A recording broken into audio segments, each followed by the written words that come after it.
요한계시록 11장 1절부터 6절 말씀.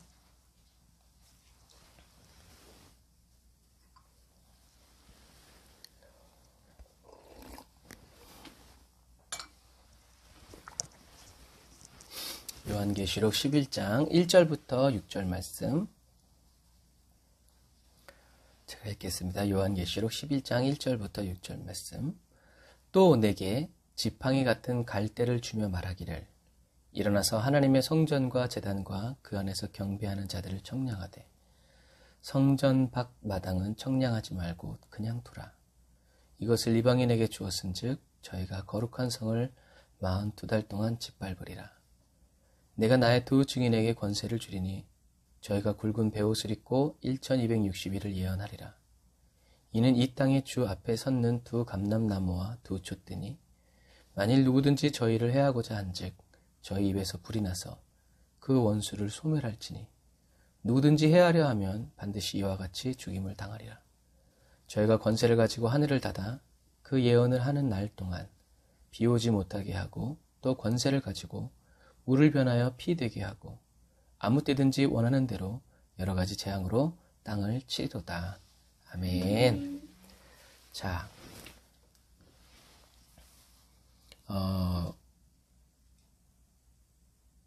계속 그 요한계시록에 초점을 놓치면 안 돼요. 지금 계속 이 10장과 11장은 나팔 6개가 불려지고 7번째 나팔이 불려지기 전에 이제 삽입구라고 그랬어요. 그래서 하나님께서 계속 말씀하시는 초점, 그러니까 요한계시록은 하나님의 초점과 하나님이 말씀하시는 이유, 그리고 이것이 또 성도들에게 어떤 영향력을 끼칠 것인가, 성도들이 어떻게 이 말씀을 받았을 것인가에 대한 것을 계속 보셔야 돼요. 그래서 지금까지 이제 했던 요 8장, 9장을 잠깐 다시 살펴보면 6개의 나팔이 불려졌지만 결과는 뭐라고 그랬어요?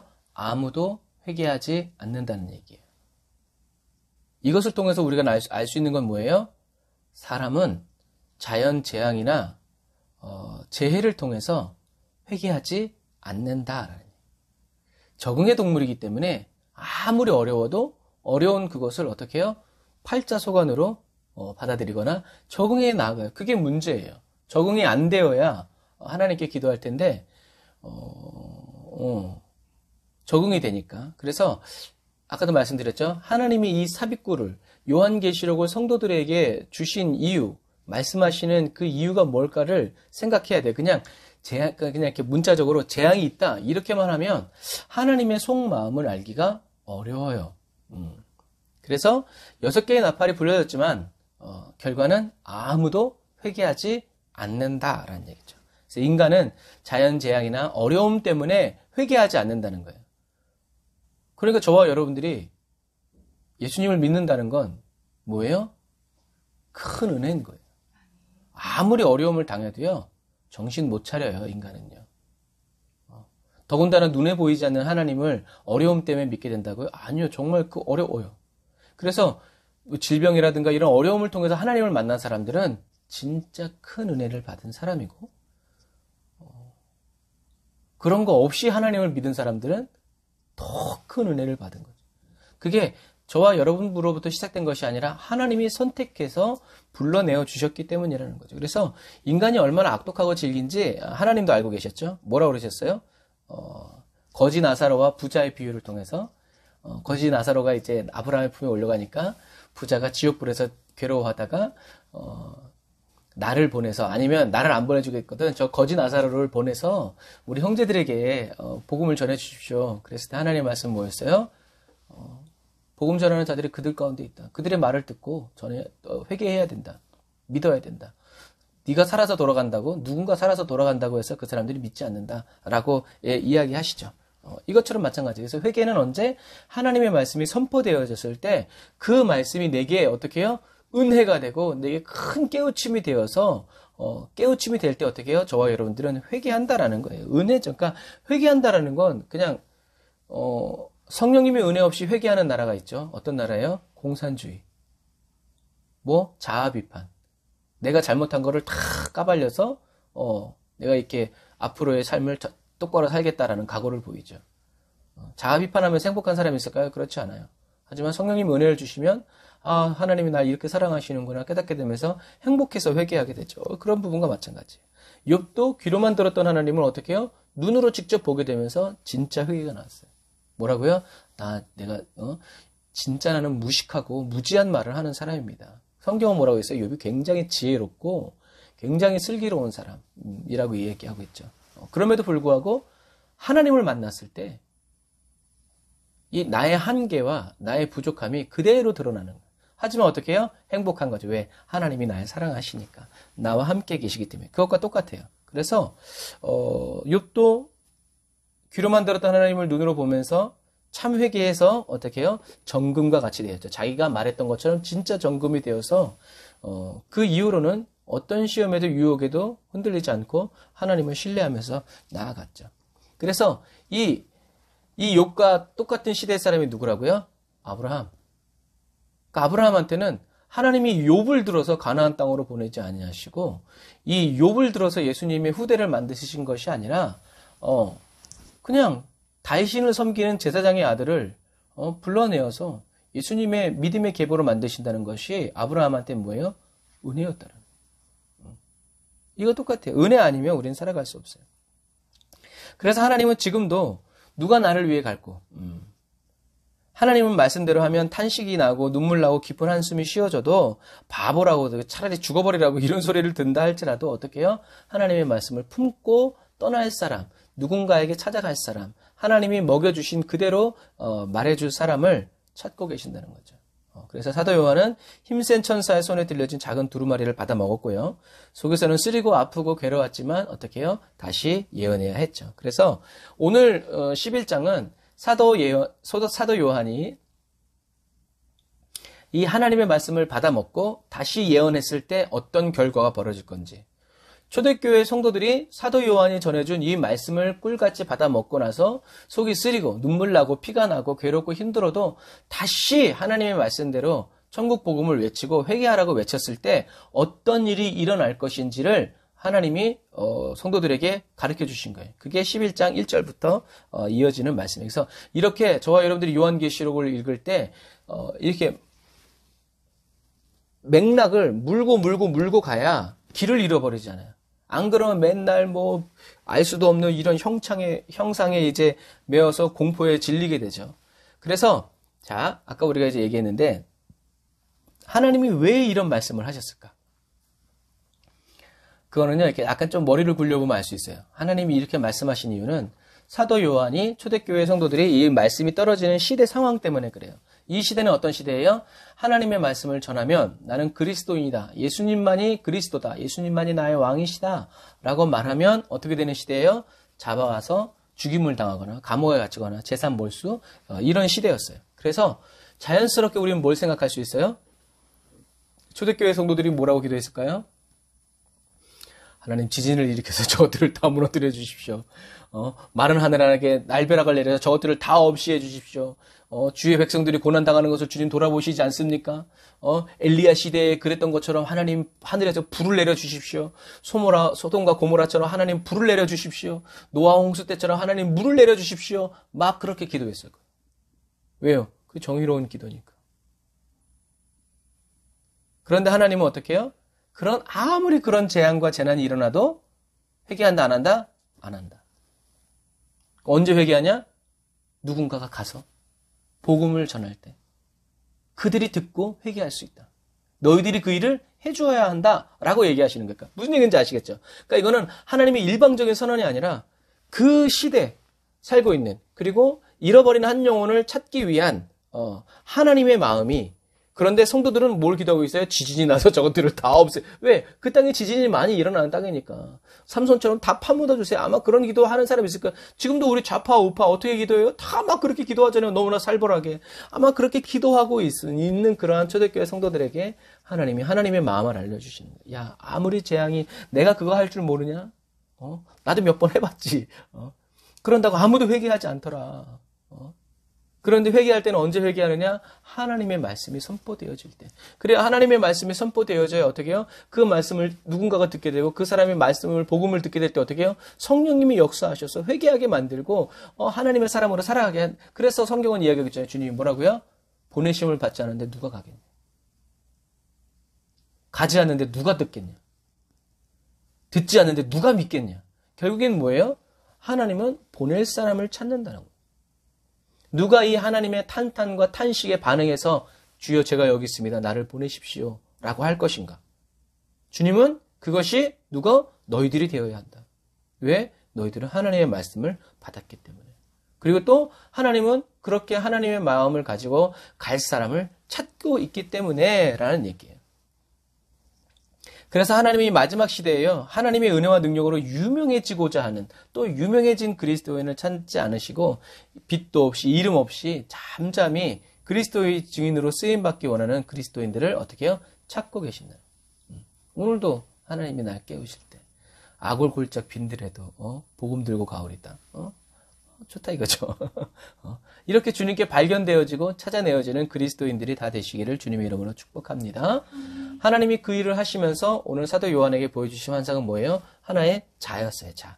그때 당시에는 이런 측량자가 없었기 때문에 이런 갈대, 왜? 마디가 정확하니까.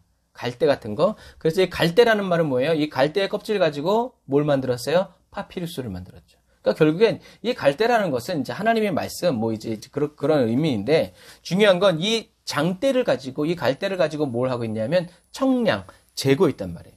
이거는 에스겔 이제 40장부터 48장의 환상을 의미하는 거기도 해요. 에스겔도 청량했잖아요. 자, 그래서 유대인들에게 고대 사람들에게 뭔가를 잰다는 건 두 가지 경우예요. 하나는 보호하고 보존하기 위해서. 어디까지가 네 땅이냐. 또 하나는 심판하기 위해서. 예를 들어서 다윗이 암몬을 칠 때 어떻게 해요? 줄 하나 딱 재가지고 그것보다 큰 놈들은 어떻게 해요? 죽여버리고 이것보다 작은 놈들은 어떻게 해요? 살려줬어요. 이런처럼 딱 자로 재봐가지고 넘는 놈은 죽여버리고 안 넘는 놈은 살려줬어. 그래서 청량은 이렇게 내 땅, 내 곳, 이렇게 내 것을 보호하기 위해서 재는 거. 얼마인가? 얼만큼이 내 건가? 그래서 고대 사람들에게 청량은 두 가지입니다. 보호와 보존. 그리고 두 번째는 심판. 그런데 오늘 주님이 청량하라고 하는 것은 어떤 거예요? 보호와 보존이죠. 누구를 청량하라고 그랬어요? 성전을. 그리고 예배드리는 사람이 몇 명인지, 땅이 얼만큼인지 청량. 그리고 보호하라고 그랬어요. 그리고 마당은 청량하지 말라고 그래요. 왜요? 이방인들에게 줬다라고 주님이 말씀하시고 있기 때문에 그래요. 하나님은 요한계시록을 통해서 계속 하시는 말씀은 뭐예요? 하나님은 육적인 그리고 환경적인 보호를 주시는 분이 아니라 무엇? 영적인 보호를 주시는. 이렇게 얘기하면 쉬워요. 사드락과 메삭과 아벳느고를 풀무불에 안 들어가게 해주시는 것이 아니라 그들이 던져졌어도 어떻게 해요? 거기에 함께 계시는 분. 이게 영적인 보호예요. 안 들어가면 좋지. 좋지. 그런데 하나님 어떤 분이라는 거예요?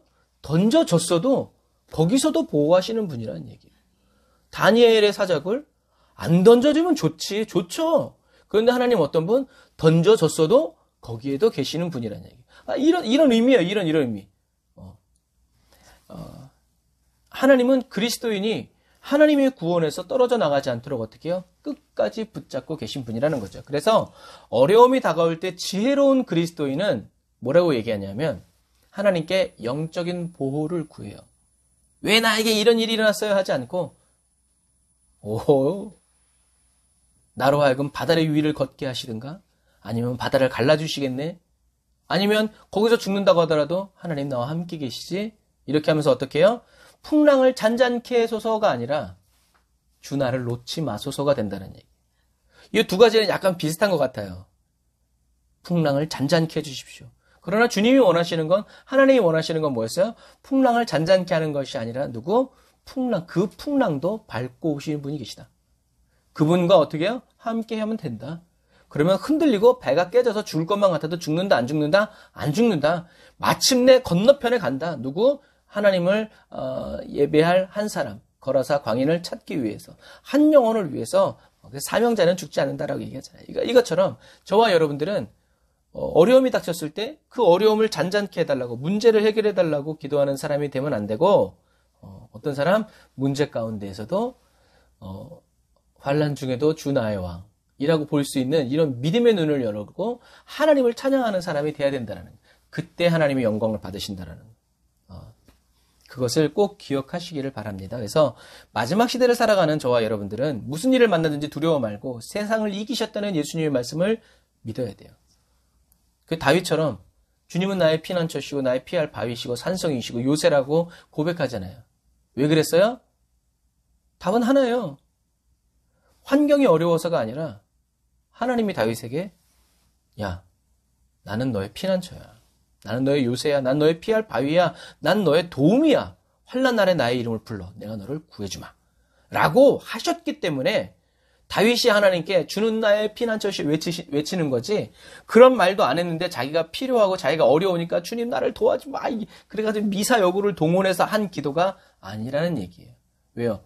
고백은 누가 해요? 더 사랑하는 사람이 하게 돼 있어요.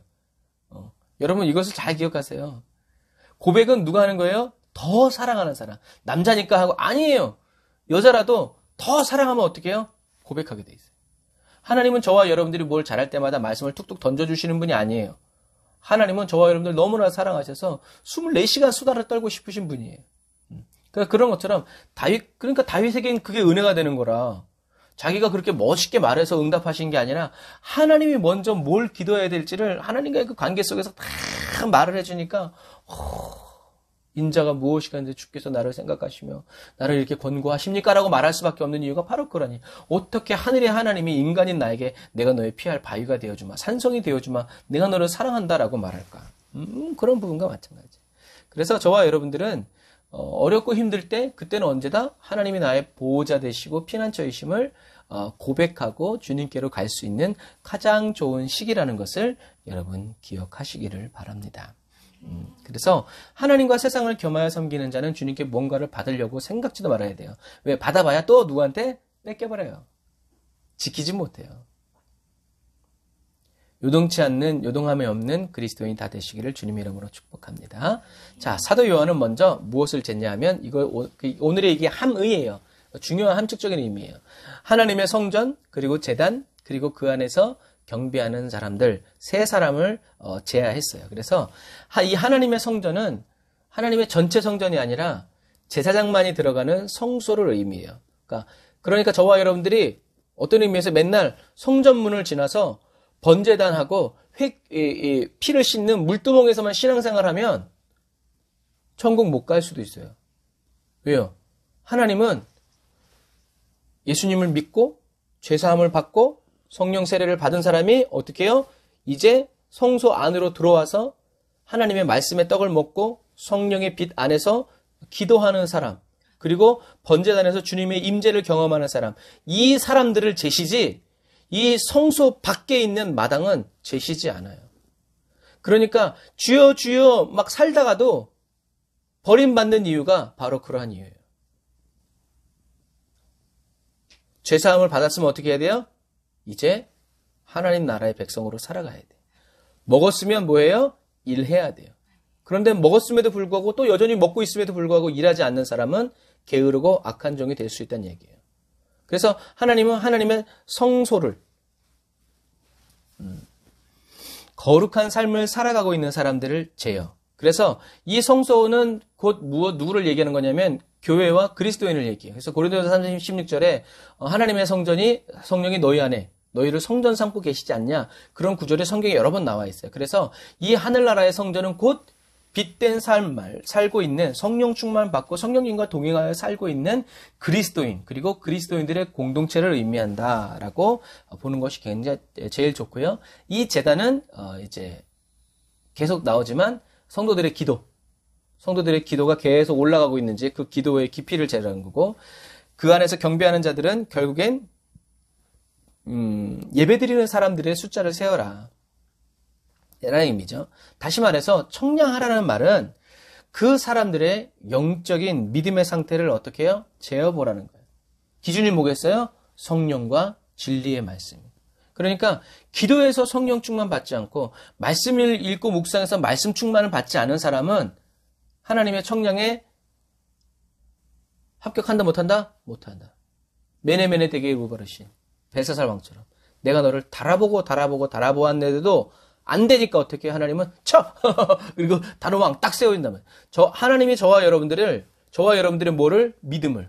그 다른 사도 바울도 얘기하잖아요. 공력을 재어볼 날이 온다는 거예요. 확 해가지고 남아있으면 합격이지만 다 타버리면 날아가는 거예요, 그냥. 그냥 성령의 불안해서 사라지는 거죠. 여러분 이것처럼 중심을 재보신다는 거예요. 견적을 내보라는 거죠. 믿음을 달아보라는 거예요. 누구 보고? 사도 요한 보고. 지금의 코로나 시대죠. 벌써 이제 2년째가 되어가요.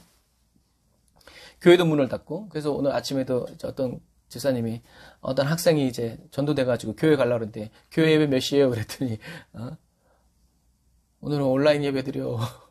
얼마나 안타까워. 교회에서 얼굴과 얼굴을 마주 보면서 그 한 영혼을 주님께로 인도하기 위해서 많은 눈물을 쏟았는데 정작 그 사람이 교회에 나온다고 하니까 교회 갈 수가 있어 없어? 없어. 그러니까 자기 삶에 부적합한 예배드리기 참 어려운 그런 상황 속에서 어쩔 수 없이 또 핸드폰을 보면서 예배드려야 되는 이런 상황. 이게 코로나 시대의 지금 예배죠. 교회도 문을 닫고 소그룹, 구역 모임, 셀 모임 가질 수 없어요. 이전에 신앙생활하면 뭘 떠올렸어요? 교회 가서 예배드리고 구역 예배드리고 봄이면 소풍, 여름이면 수련회, 가을이면 대신방, 봄에도 대신방, 겨울 되면 성탄절, 추수예배. 이게 뭐예요? 이게 신앙생활이라고 얘기했어요. 그런데 지금은 그런 게 다 깨져버렸어요. 무슨 말이에요? 그건 신앙생활이 아니란 얘기예요. 뭐만 남았어요? 이제 하나님과 나. 교회 갈 수 없을 때 나는 여전히 기도하는 사람인가? 말씀 전해주시는 목사님이 없을 때 나는 내 성경을 펴고 있는가? 기도 인도해주는 사람이 없을 때 나는 내가 1분이 됐든 10분이 됐든 내가 어떻게든지 기도하려고 무릎 꿇고 애쓰는 사람인가? 여러분 이게 뭐예요? 이게 청량하는 시간이에요. 지금 이 시대는요. 이걸로 재는 시간이에요. 네가 그래도 이렇게 기도해? 네가 그래도 신앙생활해? 네가 그래도 복음을 전해? 네가 그래도 예배드려? 이렇게 할 거야? 저렇게 할 거야? 라고 하나님이 끊임없이 재보는 시간이에요. 그래서 재봐서 부족하니까 어떻게 해요? 주님 도와주세요 라고 하는 사람은 어떻게 해요? 하나님이 부어주셔 성장시키지만 그렇지 않고 하나님이 재는지 달아보는지 그것도 모르고 그냥 환경이 열리는 대로 그냥 막 살아가는 사람은 그래서 이 마지막 시대에는요. 모든 관계, 모든 모임, 모든 조직이 다 깨어지고 뭐만 남았어요? 하나님과 나. 하나님과 나. 이처럼 마지막 시대를 살아가는 교회는요. 내가 참된 재단을 가지고 있는가. 뭐 우리가 워룸이라는 중보기도 영화를 봤지만 여러분들의 집에 중보기도실이 있는가? 여러분들의 마음에 중보기도의 시간이 있는가? 여러분들의 삶에. 여러분들의 마음에 진짜 하나님과 나만이 만날 수 있는 그 고요한 시간이 있는가? 누구에게도 회방받지 않는 말씀 묵상 시간이 있는가? 하나님이 가르쳐 주시는 그런 시간들이 있는가? 여러분 없으면 빨리 만들어야 돼요. 이제 세상에 있는 교회가 다른 성도들이 저와 여러분들 지켜주지 못합니다. 이 온라인 예배요? 언제 끊어질지도 몰라요. 그때는 어떻게 할 거예요?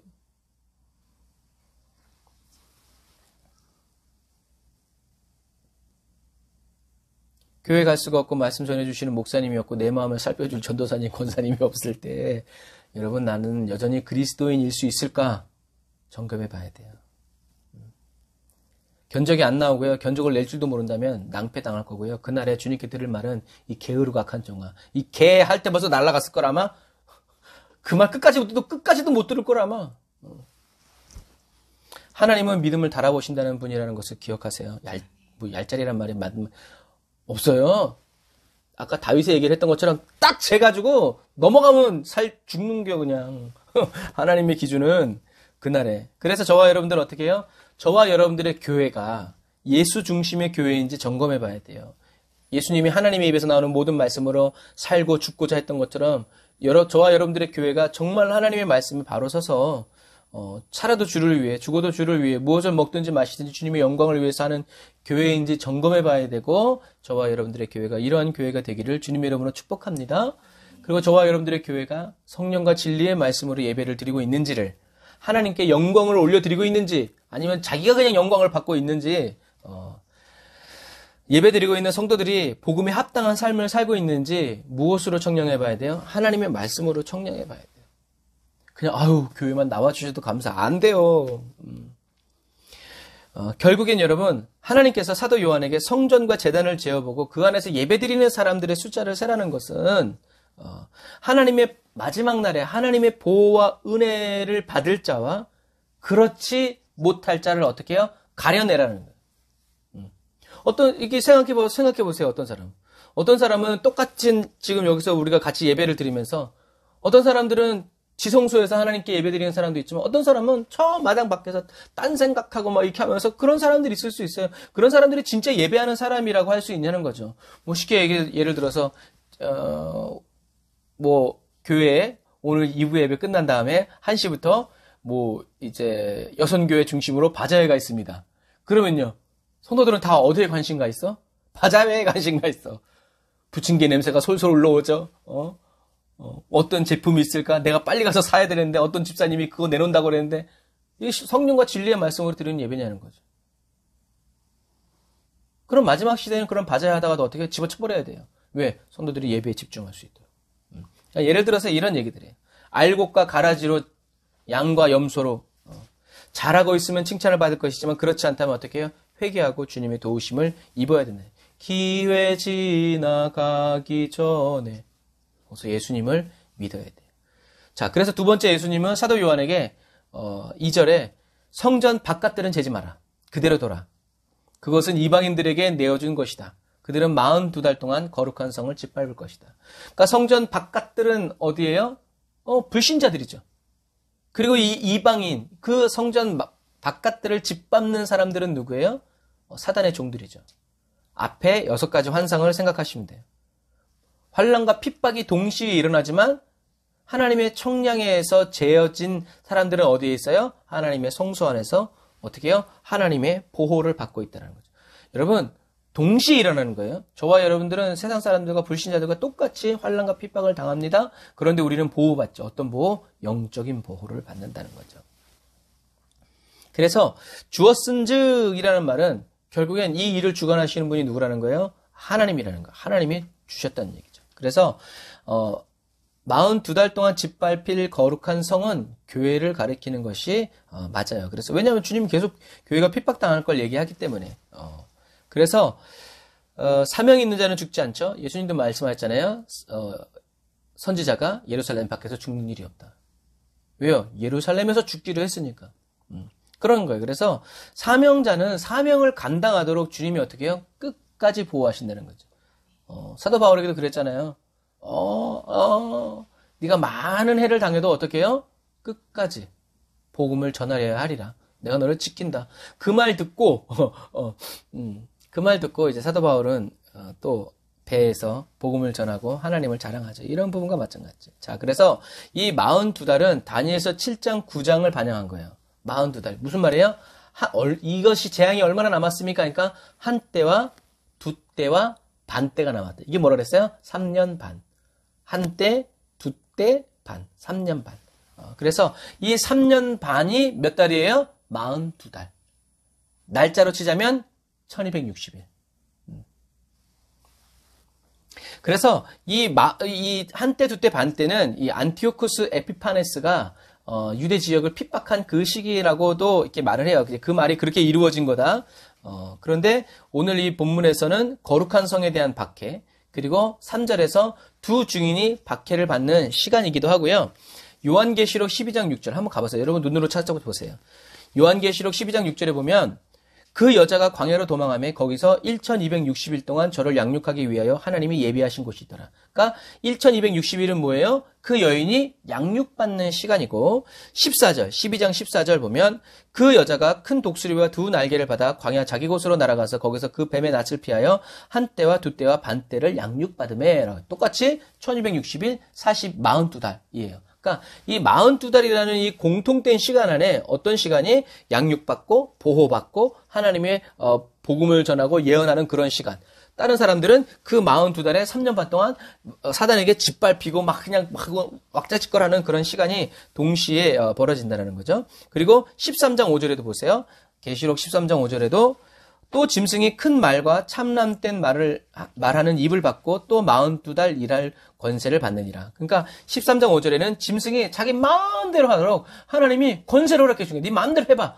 근데 어디? 이방인의 뜰만. 성전 마당만. 그러니까 뭐 그런 말 있잖아. 성전 마당만 밟는 사람이 되지 말라라는 말이 바로 그런 말이에요.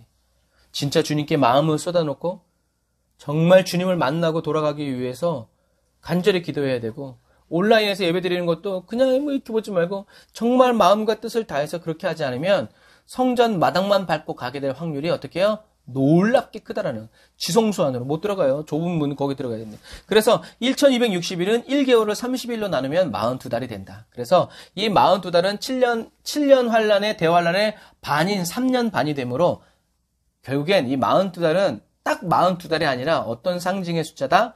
짧은 아주 한정된 기간을 의미한다고 보시면 돼요. 이게 진짜 42달이 될 수도 있고 2박 3일이 될 수도 있고 하나님이 하시는 거죠. 하지만 이 42달에 담겨진 함의는 뭐다? 어떤 사람은 사단에게 짓밟힐 것이고 어떤 사람은 하나님의 양육을 받게 될 것이다 라는 그런 뜻이에요. 그래서 아까도 얘기한 것처럼 영적인 보호는 박해와 핍박이 일어나지 않는 것이 아니라 박해와 핍박이 와도 어떻게 해요? 하나님이 함께하여 주시고 동행하여 주심으로 아까 똑같은 거예요. 사드락과 메삭과 아벳느고가 포로로 안 끌려가야 되는데 포로로 제일 먼저 끌려가가지고 그 다음에 던져지지 말아야 되는데 던져져서 거기서요 누굴 만났어요? 하나님을 만난 것과 똑같아요. 아, 하나님이 이 땅에 계시는구나. 아, 하나님이 살아계시는구나. 이제 그런 부분들과 이제 마찬가지예요. 하나님을 위해서 살기 위한 사람들을 하나님이 보호하시죠. 그들의 결단은 뭐였어요? 기름진 거, 우상에게 드려진 거, 안 먹는 거. 그게 그 사람들이 할 수 있는 최고의 신앙의 결단이었어요. 그러니까 하나님이 그 사람들을 어떻게 해요? 풀무에서 보호해 주시는 거예요. 다른 것 때문에 그것이 아니에요. 그러니까 저와 여러분들이 할 수 있는 걸 하면 하나님은 하나님이 하시고자 하는 것을 하신다는 것을 기억해야 돼요. 내가 할 것도 안 하면서 하나님 보고 다 해달라 그러면요. 안 해줘요. 왜요? 하나님은 공평하시기 때문에 그래요. 그리고 세 번째 3절 내가 두 증인에게 능력을 주어 1260일 동안 예언하게 할 것인데 그 둘은 굵은 삼배옷을 입고 그들의 슬픔을 나타낼 것이다. 그러니까 이 함축적인 의미를 잘 봐야 돼요. 그래서 삼배옷 그래서 이 두 증인은 누구를 딱 두 명의 증인을 이야기하는 것이 아니라 환란의 기간 1260일 동안 복음을 전할 굵은 베옷을 입고 굵은 베옷은 누가 입었던 옷이에요? 엘리야. 그리고 세례 요한.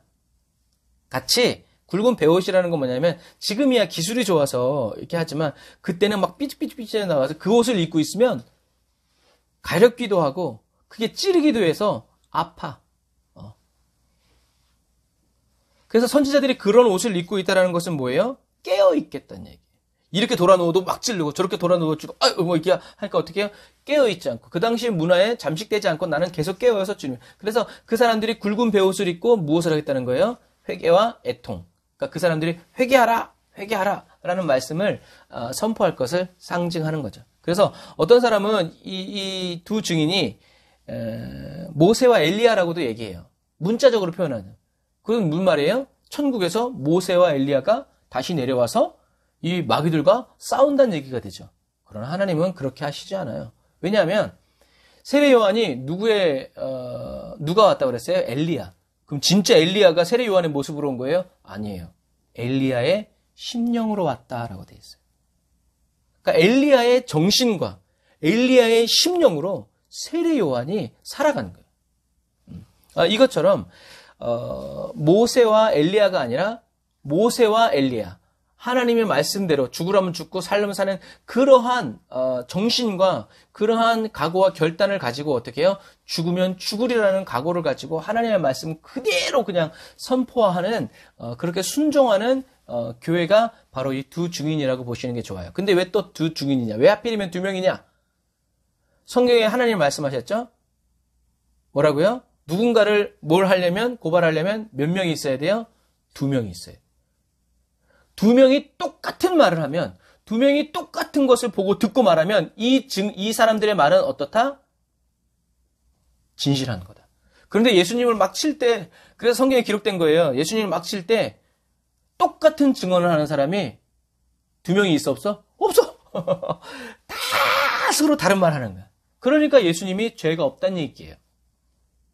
그래서 오늘 이 계시록에서 이 두 증인이에요. 그래서 우리는 왜 두 명이야, 세 명이야 이렇게 얘기하지만 이 당시 사람들이 두 증인이라는 것은 뭐야? 너희들이 하는 그 말이 진실하다는 거야. 왜? 하나님께로부터 받았으니까. 그러니까 너희들은 다 어떻게? 모든 교회와 모든 그리스도인들은 어떻게 해요? 한 마음 한 뜻으로 같은 말을 해야 된다라는 얘기예요. 그런 의미. 그래서 두 증인이라는 거예요. 그러니까 결국엔 두 명의 증인, 뭐 영어로도 만들 때 두 명의 증인만 복음 전하는 거로 나와 있지만 사실은 주님이 두 증인을 딱 세운 건 그 두 증인은 1260일 동안 어떤 핍박이 오고 어떤 환란이 온다고 할지라도 하나님의 말씀 그대로 전하는 그리스도인 교회를 의미하는 거고, 그럼 왜 하필이면 두 증인이냐? 증인의 수가 두 증인이기 때문에. 그래서 예수님도 두세 사람이 모인 곳에 그런 의미들이 바로 그런 의미예요. 그래서 예수님도 제자들을 보내실 때 몇 명씩 짝지어서 보냈어요? 2명. 왜요?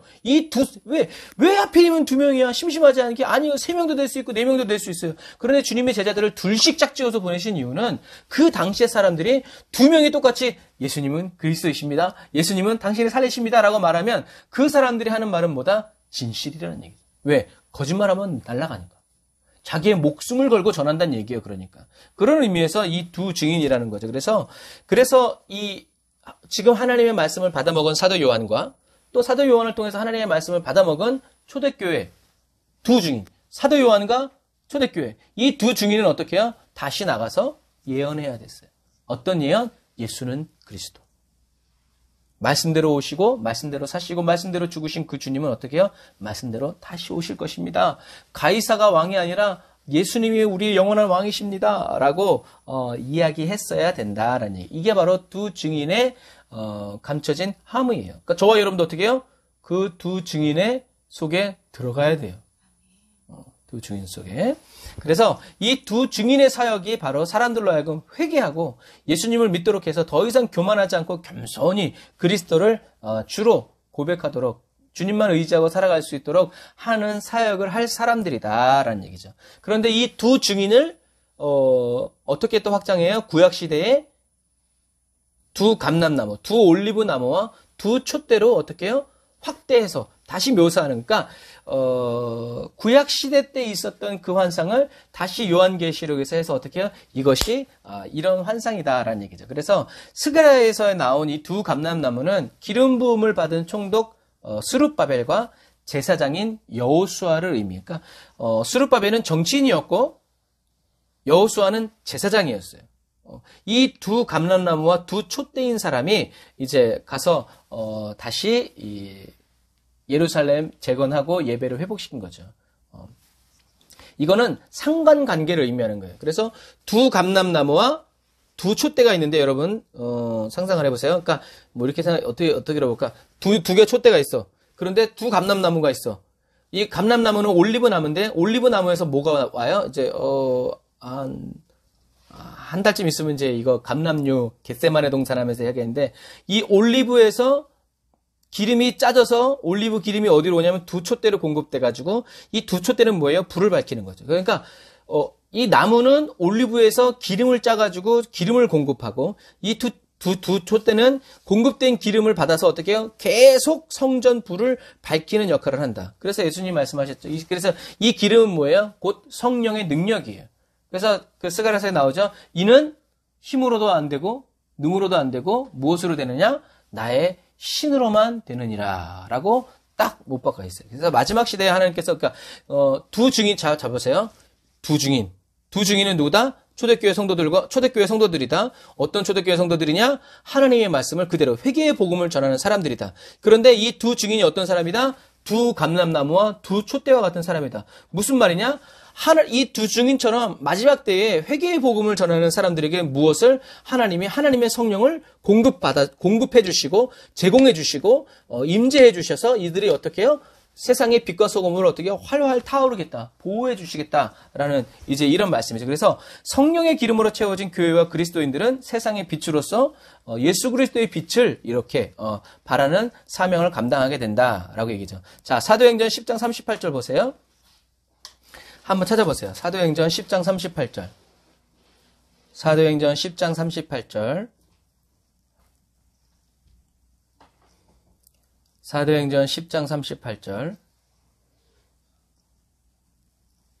하나님이 나사렛 예수에게 성령과 능력을 기름 붓듯 하셨음에 저가 두루 다니시며 착한 일을 행하시고 마귀에게 눌린 모든 자를 고치셨으니 이는 하나님이 함께 하셨음이라. 아멘. 성령 충만을 받은 베드로가 하나님은 예수님에게 성령과 능력을 어떻게 해요? 기름 붓듯이 부어주신다고 그랬어요. 그러니까 예수님은 하나님 앞에서 두 증인과 두 촛대, 두 감람 나무 같은 분이라는 거죠. 그래서 예수님이 두루 다니시면서 착한 일을 하고 마귀에게 눌린 모든 자들을 고치실 수 있었던 이유는 뭐예요? 기름 부음 때문인데 그 기름 부음이 뭐라는 거예요? 하나님이 함께 하심이라는 거예요. 그래서 여러분, 기름 부음하면 사람들은 능력을 받는다고 생각해요. 여러분, 기름 부음은 능력이 아니에요. 기름 부음은 하나님이 함께 하심, 즉 임재를 의미하는 거예요. 인정. 그래서 하나님은 기름을 부어서 온전케 해주시는데 이 온전케라는 단어는 뭐라고 그랬어요? 예배 드릴 수 있다. 하나님이 예배를 받아주시는 사람이다라고 했어요. 그래서 평범한 토기인데 하나님이 기름 부어서 어떻게 해요? 이거는 이제 하나님의 전에서만 하나님께 쓰임받는 그릇이다. 평범한 사람이에요. 똑같이 사람인데 일어서서 예배 드리셔야 돼요. 네. 고통 중에 있는 모습 심란합니다. 평범한 그릇에 기름을 부어서 이것은 내 것이다. 평범한 사람에게 기름을 부어서 이 사람은 내 사람이다. 이것은 내 것이라는 말은 뭐예요? 내가 쓴다. 이 사람은 내 사람이라는 건 뭐예요? 나의 사람이다라는 얘기예요. 그러니까 뭐예요? 하나님이 함께 하신다는 거예요. 이 사람이 하는 말은 나의 말이다. 이 사람이 하는 일은 곧 내가 하는 일이다. 라는 이런 것이 이 기름 부음이라는 거예요. 그래서 이런 주님의 마음을 깨달은 사도 바울은 살아도 주를 위해, 죽어도 주를 위해. 사나 죽으나 나는 주님의 것이라고 얘기하는 거예요. 나는 주님의 것이라는 거예요. 그래서 나는 그리스도와 함께 세상을 향해서 세상에 대해서 십자가 못 박혔으니 더 이상 나한테 그런 것에 대해서 얘기하지 말라는 얘기죠. 그러니까 세상에 좋은 걸 아무리 가져와도 나는 주와 함께 죽었다. 이제 이런 얘기죠. 그래서 예수님은 죄인인 저와 여러분들에게 기름보다 더 귀한 예수님의 보혈의 피를 부어서 죄로 물든 저와 여러분들을 변화시키고 온전케 하셔서 이제는 세상을 섬기고 사단을 섬기는 예배하는 그런 사람들이 아니라 어떻게 해요? 하나님만 섬기고 하나님만 예배하는 그리고 그 사람들의 기도와 예배를 어떻게 해요? 하나님이 다 받아주시는 그러한 사람으로 변화시켜 주셨다는 거죠. 이것이 바로 뭐다? 은혜다라는 것을 기억해요. 그러니 이것이 은혜라고 깨달은 사람이 기도를 쉬겠어요? 이것을 은혜라고 믿는 사람이 예배를 중단하겠어요? 그럴 수 없는 것과 마찬가지예요. 저와 여러분들이 기도를 쉬고도 얼마든지 살 수 있는 이유는 그거를 정말 내 은혜라고 여기지 않기 때문에 그래요. 그거 왜 그래요? 다른 은혜가 또 있기 때문이죠. 그것이 뭐가 됐든지 어쨌든지. 그래서 하나님은 예수님과 함께하여 주심으로 예수님에게 부어주시는 그 기름이 어떻게 해요? 예수님을 채워서 흘러 넘치도록 이렇게 아낌없이 부어주신 분이라는 거죠. 그래서 하나님이 함께하여 주시는 사람이 누구다? 능력의 그리스도인이다. 어떤 사람들은 하나님이 계시지 않으면서 하나님의 능력이 나타나는 사람이 있어요. 그런 사람 부러워하지 마세요. 아무 일도 일어나지 않아도 하나님이 함께 하시면서 두려워 말라, 놀라지 말라, 내가 너와 함께 함이라 라고 말씀해 주시는 그 사람이 진짜 강한 사람, 능력의 그리스도인이라는 것을 기억하시기를 바랍니다. 저와 여러분들은 그런데 뭐가 있어야 돼요? 뭐니 해도 뭐가 있어야 된다고 그래요? 돈이 있어야 된다고 그래야 돼요. 돈 떨어지면 막 마음에 근심이 생겨요. 근데 돈이 있으면 평안해져요. 여러분, 하나님의 임재는 안 느껴져도 상관없는데 돈의 임재를 저와 여러분들이 느끼기 시작하면서 돈이 있으면 평안해지고 돈이 없으면 불안해지기 시작한다. 빨리 회개하고 정신 차려야 됩니다. 돈은 없어도 하나님의 임재, 하나님이 어디 계신지, 지금 나와 함께 계신지, 나야 얼만큼 떨어져 있는지 이런 것들을 캐치할 수 있는 사람들이 돼야 돼요. 정말 마지막 시대에는 우리가 이런 관심을 가지고 찾아야 됩니다. 그래서 능력의 소유자가 되려고 하지 말고 능력이 흘러가는 진실하고 깨끗한 통로가 되는 그리스도인이 되시기를 주님의 이름으로 축복합니다. 그래서 물질을 소유하려고 하지 말고 어떻게 해요? 물질을 쓰고 나누어 주고 베풀어 주려고 하세요. 그럼 하나님이 그러한 통로로 써주십니다. 그래서 이제 5절에 주님 말씀하시죠. 이렇게 마지막 날에 주님의 말씀을 증거하는 증인을 누구든지 해치려고 한다면 그 입에서 불이 나와서 원수들을 삼켜 죽임을 당하게 될 것이다. 결국엔 이것은 이제 엘리야를 이제 의미하는 거죠. 엘리야가 하늘에서 불이 떨어져가지고 바알의 선지자 450명을 죽인 것처럼 이렇다는 얘기예요. 하나님이 이런 일들, 그러니까 초대교회 성도들이 이 말씀을 들었을 때 또 얼마나 위로를 받았겠어요? 우리가 하나님의 말씀을 전한다고 해서 그냥 고통받고 그러는 것이 아니라 하나님의 불이 나와서 우리의 억울함을 풀어주고 그들을 심판할 것이구나. 이런 거죠. 하나님이 1260일 동안 지켜주신다는 얘기예요. 그러니까 어떻게 보면 빨리 데려가셨으면 좋겠는데 하나님은 어떻게 해요? 그렇게 1260일 동안 모든 사람이 복음을 듣도록 또 저와 여러분들을 쓰시기 원하신다는 거죠. 그러면서 6절에 이 증인들이, 초대교회와 그리스도인들이 회개의 복음을 전하고 증거할 때 이들이 어떤 능력을 받는다? 하늘에서 비를 내리지 않게 하는 그런 권세를 가졌다. 팔레스타인에서 물은 생명 그 자체예요. 그런데 하늘을 열고 닫는 권세가 이들에게 있다? 굉장히 그런 거죠. 그래서 이런 증인들이 엘리야와 모세같이 능력과 심령을 소유한 그리스도인, 하늘을 열고 닫는, 예수님도 말씀하셨죠. 너희들이 땅에서 기도하면 하늘에서도 그대로 응답된다 라고 말씀하신. 그래서 마지막 때의 교회와 그리스도인에게 이러한 능력이 주어지는 것은요, 성도들에게 아무리 극심한 박해와 죽음이 당한다 할지라도 하나님은 하나님의 목적이 성취될 때까지 어떻게 해요? 예수 그리스도의 증거가 계속될 것이다. 나는 죽어도 어떻게 해요? 또 다른 사람이 이렇게 계속. 그래서 북한의 지혜교회는 성도들이 장로님, 집사님이 아니라 번호가 딱 돼 있다잖아요. 1번, 2번, 3번, 4번. 어떤 번호예요? 1번이 어느 날 잡혀가면 그 다음엔 2번이 1번 되는 거예요. 3번이 그 다음 잡혀가. 그러니까 그 다음에 잡혀갈 사람이 누가 되는지 그게 1번, 2번, 3번, 4번이요. 그냥 어느 날 교회 왔는데 1번이 없어. 그럼 뭐예요? 잡혀갔구나. 여러분 말씀 보십시다. 이렇게 된다요. 누구나 말씀을 전할 수 있는 이런 준비. 그런데도 그 사람들이 어떻게 흩어지지 않고 기적이죠. 이게 마지막 시대를 살아가는 교회예요. 그러니까 나중에 정말 하늘나라 주님의 심판이 딱 이루어졌을 때 한국 교회와 이런 핍박받는 지하 교회 성도들의 이게 참 중요한 거죠. 우리는 이러한 능력을 받아야 돼요. 죽으면 죽어도 온 가족이 다 끌려가도, 그래서 가끔 간증 들어보면 그렇잖아요. 어떻게 그렇게 어렸을 때부터 철저한 사상 교육이 이루어지는 그 땅에서 예수님은 나의 주님이라고 믿는 부모님들, 그리고 그의 자녀와 손들이 생길 수 있는 건지. 정말 성령의 역사가 아니고서는 어려운 거예요. 그래서 사도 요한을 통해서 이 약속의 말씀을 받는 초대교회 성도들은 큰 힘을 얻었죠. 그리스도인은 누구다? 죽어서도 말하는 사람이에요. 그래서 예수님은 말씀하셨자면 누구? 아벨의 피로부터 사가랴의 피까지 하나님은 그 제단에서 하나님을 위해서 흘려진 믿음의 사람들의 순교의 그 피의 부르짖음을 어떻게 해요? 다 듣고 응답하신다는 거예요. 그러니까 저와 여러분들이 죽는다고 해서 그 죽음이 헛되지 않는다라는 얘기예요. 그래서 초대교회 성도들은 그렇구나, 나의 죽음이 헛되지 않구나, 주님이 다 듣고 있구나. 야, 죽어서도 기도하는 이러한 은혜와 능력을 하나님 나에게 주시다니, 그래, 나는 죽어서라도 이 피의 부르짖음으로 외치는 그러한 그리스도인이 되리라, 할렐루야, 아멘 하고 나갔다는 거죠. 그래서 하나님이 자기를 청량하여 주시기를, 하나님 나를 죄주십시오, 나를 그렇게 써주십시오, 주님을 위해서 핍박받는 사람이 되게 해주십시오, 하나님의 그 일에 합당한 사람이 되기 원합니다라고 간절히 기도하는. 어떻게 성령을 안 받아요? 어떻게 성령을 안 받아요? 성령 받아가지고 내 멋대로 성령님을 막 이용하고 활용하려고 하니까 성령님이 뻔히 보이니까 안 오죠. 성령 받아서 그리스도의 이름으로 죽겠다는데 성령님이 그 사람을 귀히 여기시지 않겠어요? 그런 거 똑같아요. 초대교회 성도들은 하나님이 청량하여 주실 것을 믿었고 자기의 영혼을 지켜주시고 보호해 주실 것을 찬양했죠. 그리고 길과 거리로 나아가서 예수님이 그리스도의 심을 자랑하고 증거하고 잡혀가고 막 돌아올 것을 선포했죠. 그래서 저도 옛날에 성지순례 할 때 에베소 거리에서 디모데가 아데미 신전의 축제 때 이 아데미 신전은 막 우상이라고 막 외쳐가지고 그때 맞아 죽었잖아요. 그때 좀 참고 계속 살아서 초대교회를 발전시키지, 막 그런 마음이 있어요. 그런데 주님은 인간의 생각과 같지 않다라는 거예요. 그때 맞아 죽어서 그 피가 어떻게 해요? 그 땅에서 쉬지 않고 부르짖는 그 기도 소리를 주님이 들으시고 하나님이 에베소 지역을 복음화 시키시는 것을 보면 이게 하나님의 생각과 우리의 생각은 달라요. 하나님이 그렇게 여겨주셔야죠.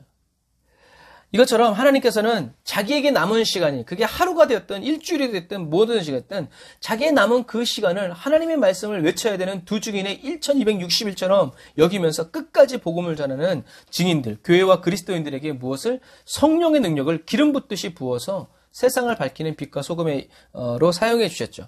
하나님의 말씀을 꿀처럼 단 하나님의 말씀을 받아먹고 품은 교회와 그리스도인들은 하늘과 땅의 모든 권세를 받으신 예수님과 예루살렘과 온 유대와 사마리아 땅끝까지 이르러서 그리스도의 증인으로 살아갔고 죽어갔어요.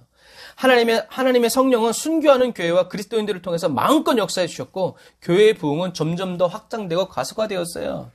어느 정도로 예수님이 죽으신 다음에 30년이 지났을 때 네로 황제가 뭐라 그랬어요?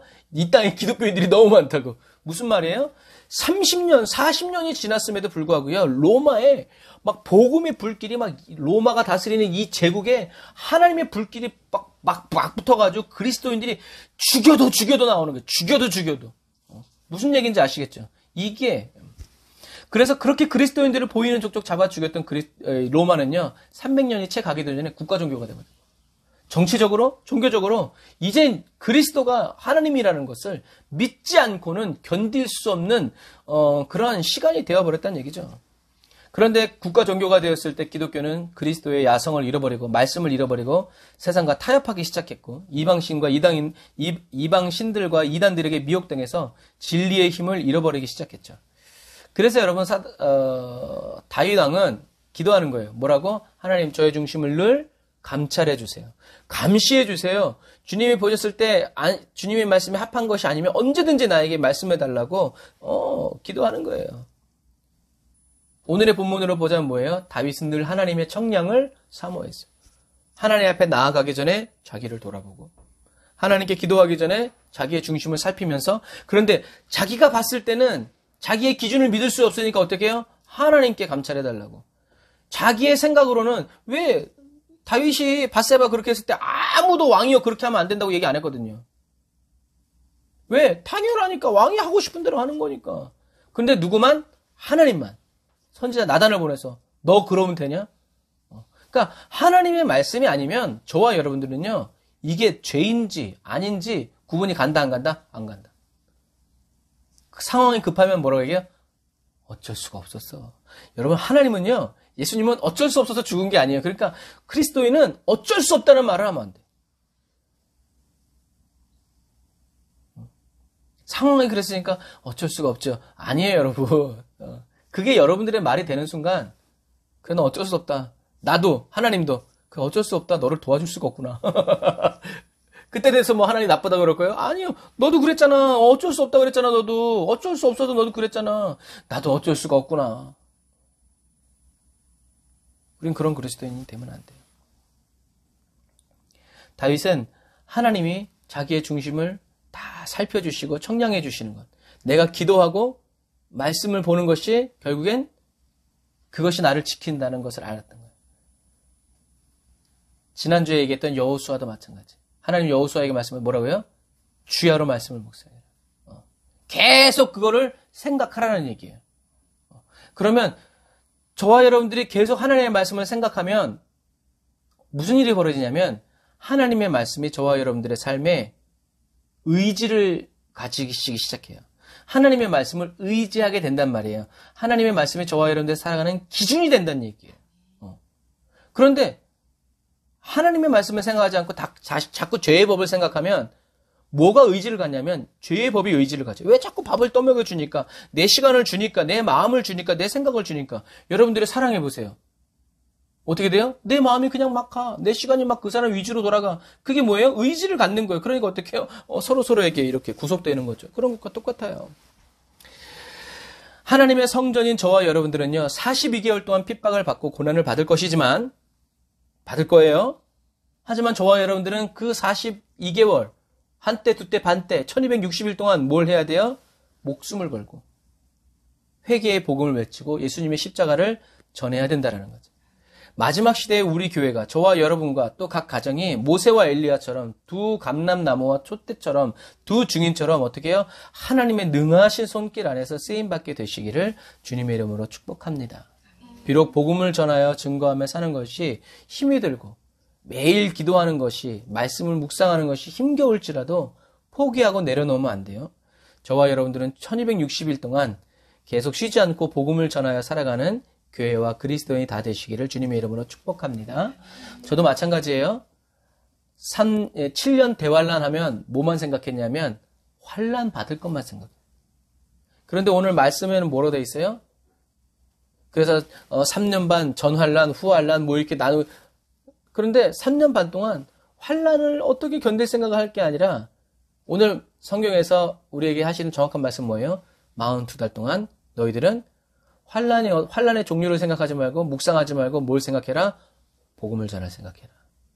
축복의 통로가 되고 돌아오든 돌아오지 않든 하나님이 꿀보다 더 단 하나님의 말씀을 넣어주어서 하나님이 보내시고 증거하게 하시는, 그리고 그럴 때 못해요 뒤로 빼지 말고 마당에서 놀지 말고 어떻게 해야 된다?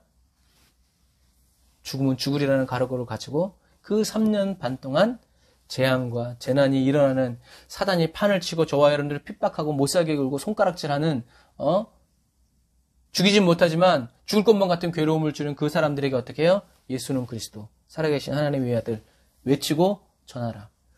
그래서 저와 여러분들에게는 이 42달에, 저와 여러분들에게 이 42달이 왔을 때, 그때 정말 그때 정신 차리고 복음 전하려고 그러면 틀렸어. 틀렸어요.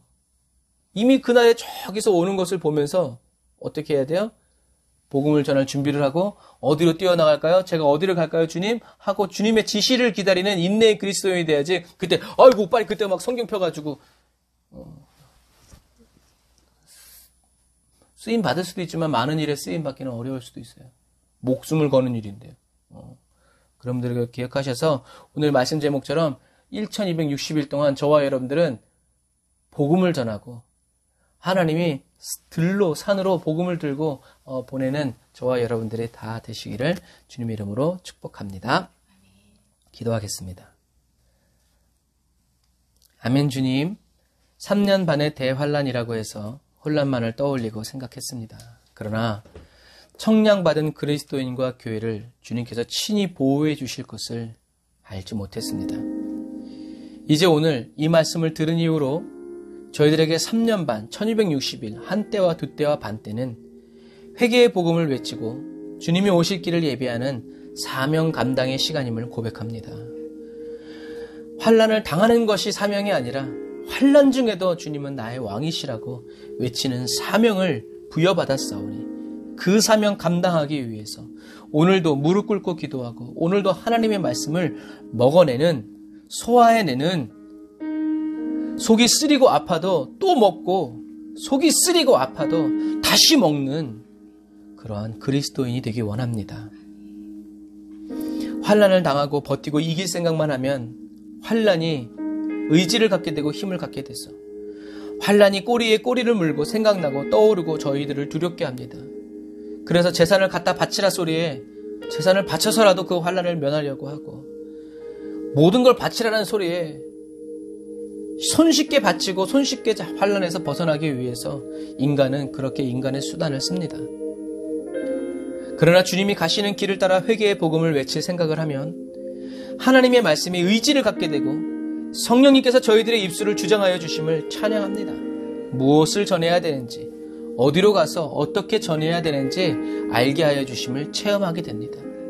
거룩하신 하나님, 1260일 동안 환난이 일어나고 대적하는 자들이 벌떼같이 달려온다 할지라도 꿀먹은 벙어리 되지 않도록 지금부터 저희들 각 사람을 더욱더 날석에 연단하여 주세요.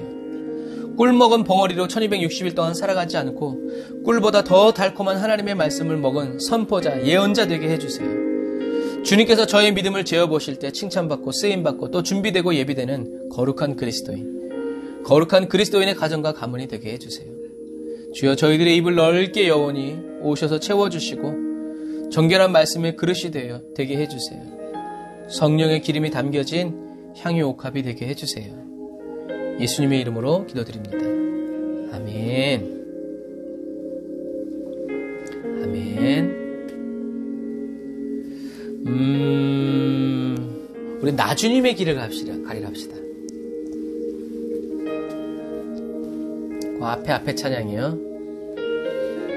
우리 말씀 생각하면서 주님의 길을 가겠습니다. 하늘의 부르심을 따라서 성령님 임하여 주옵소서. 나 주님의 길을 가리라.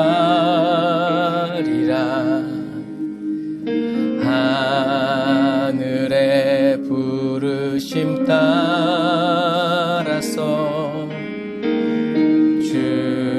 주님의 얼굴을 구할 때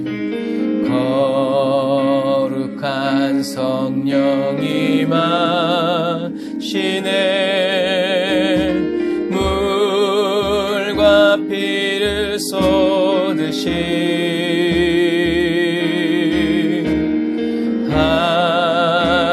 하나님의 어린 양, 주님 사랑합니다. 오 주여 나를 보내소서. 주 위에 살리라. 주 따라가리라. 내 생명 다하여 주 복음 전하리. 곧 승리하리라. 그날은 오리라. 난 결코 돌아서지 않으리. 나 주님의 길을 가 1260일 동안 하늘의 부르심 따라서 주님의 얼굴을 구할 때 거룩한 성령이 마시는 물과 피를 쏟으시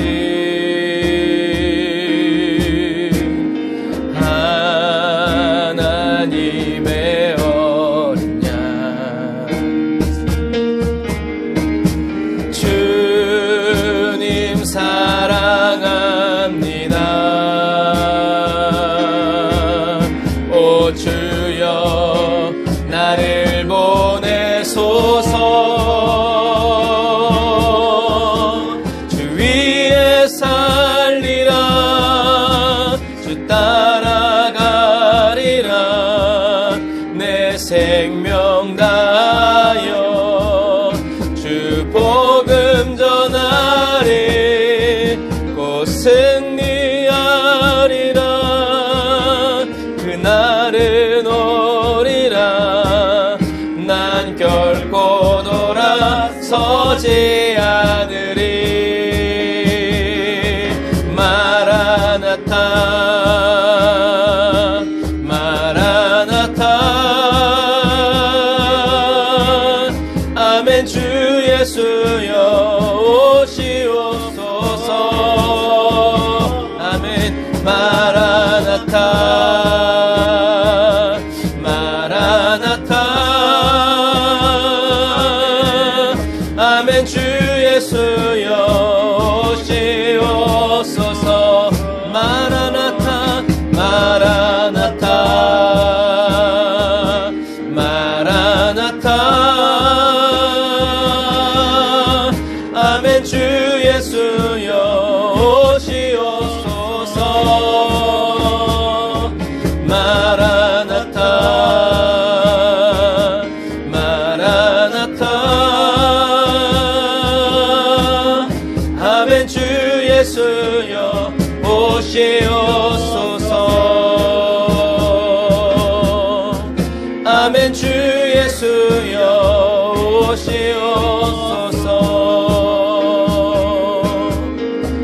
아멘. 주 예수여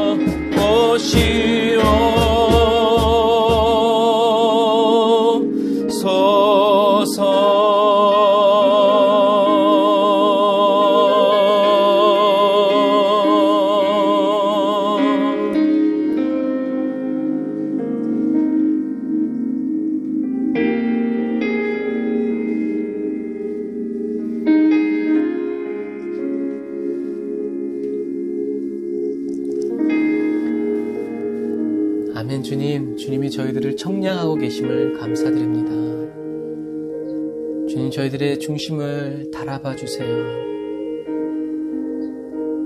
주님이 심판하시는 그날, 주님의 청량이 마지막으로 이루어지는 그날에 미달되지 않도록, 게으르고 악한 종이 되지 않도록, 이파리만 무성한 사람이 되지 않도록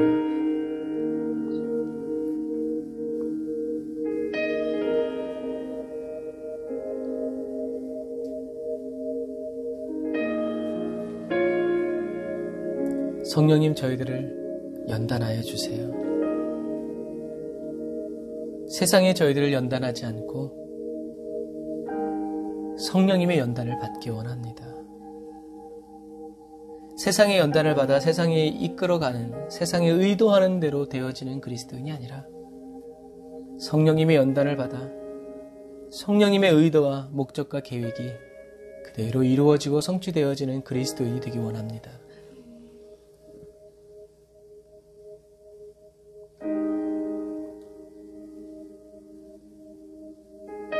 (3년) 반의 시간 동안 벌벌 떨면서 숨어있고 피하여 있는 그런 그리스도인이 아니라 1260일 동안 성령님의 권능과 기름 부음 충만히 받고 사로잡혀 예수님이 제자들을 이리와 늑대들 사이로 보내신 것처럼 뱀처럼 지혜롭고 순결한 그리스도인이 되어 복음 들고 산으로 들로 마을로 사람들에게 가서 하나님의 입술이 되고 하나님의 목소리가 되어 복음을 전하는, 두려움 없이 복음을 전하는 그리스도인이 되고 하늘의 기쁨을 누리며 이 세상의 두려움을 이겨내가는, 산산이 깨트려 나아가는 거룩한 그리스도인이 되기 원합니다. 주님 마지막 날의 그날에 세파에 휩쓸려서 온데간데 없어지는 그러한 교회가 아니라 파도가 쉴 새 없이 몰아쳐와도 우뚝 서 있는 등대와 같이 파도를 이기고 피난처가 되며 갈 길을 보여주는 빛의 집이 될 수 있도록 그리스도가 빛나시고 그리스도가 함께하여 주시는, 기름이 떨어지지 아니하고 기름이 보호하여 주는 그러한 성령 충만한 교회, 그리스도인이 되기 원합니다. 주님께서 이 시대에도, 이 시간에도 저희들을 영적으로 보호하여 주시고 하나님의 구원에 떨어질 뿐만이 아니라 더 가까이 갈 수 있도록 끌어주시고 인도해 주시니 감사합니다. 성령님 받아주세요. 저희들의 삶을 취하여 주세요. 주의 것 삼아주세요.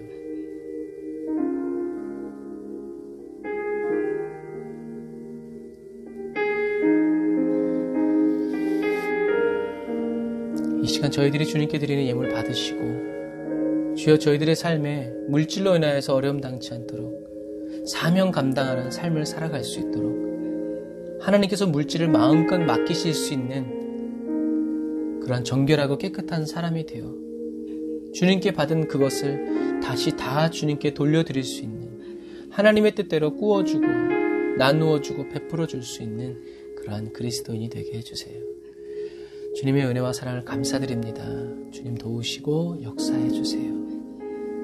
지금은 길이요 진리요 생명 되신 우리 주 예수 그리스도의 은혜와 하나님 아버지의 극진하신 사랑하심과 성령님의 내주 교통 인도 역사하심이 단을 쌓아 예배드리고 예물드리고 돌아가는 주의 백성들 머리 위에 이제부터 영원토록 함께 하실지어다. 아멘.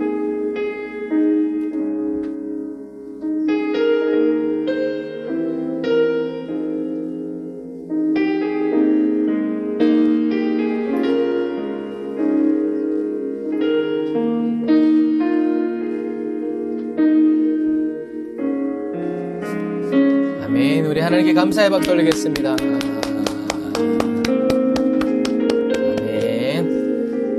여러분, 새롭게 시작되는 한 주간 예수의 이름으로 승리하시고 오늘 말씀 기억하시면서 1260일 동안 쉬지 않고 복음을 전하고 올바른 복음을 전하는 저와 여러분들이 다 되시기를 주님의 이름으로 축복합니다. 자, 한 주간 동안 또 승리합시다. 샬롬.